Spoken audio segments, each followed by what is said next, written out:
మీకో విషయం తెలుసా? 2020లో టోక్యో నగరంలో జరగబోయే ఒలింపిక్ క్రీడలకు ఒక ప్రత్యేకత ఉంది. ఈ ఒలింపిక్ క్రీడలలో గెలిచే విజేతలకు ఎలక్ట్రానిక్ రీసైకిల్డ్ మెటీరియల్స్తో తయారైన పతకాలు ఇవ్వబోతున్నారట.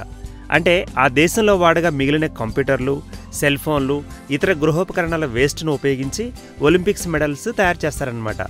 ఇది అక్కడి దేశస్థులు ఐడియా ప్రకారమే జరగబోతున్నట్టు సమాచారం. ఒలింపిక్ విజేతలకు బంగారు, వెండి, కాంస్య పతకాలను ఇవ్వడం మనకు తెలిసిందే.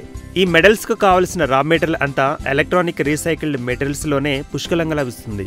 ఈ వేస్ట్ అంతా రీసైకిల్ చేసి మెడల్స్ తయారీలో వాడుతున్నారన్నమాట. టోక్యో దేశస్థులు 8 టన్నుల మెటీరియల్ను సేకరించే పనిలో పడ్డారు.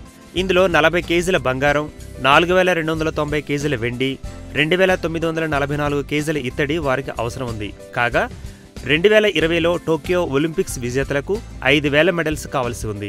చివరిలో మరో విశేషం ఏమిటంటే 1912 నుండి ఒలింపిక్స్ విజేతలకు డైరెక్ట్ బంగారంతో చేసిన మెడల్స్ ఇవ్వకుండా ఇలా రీసైకిల్డ్ బంగారాన్నే వాడుతున్నారట. ఈ వీడియో గనుక మీకు నచ్చినట్టయితే లైక్ చేయండి, షేర్ చేయండి, సబ్స్క్రైబ్ చేసుకోండి.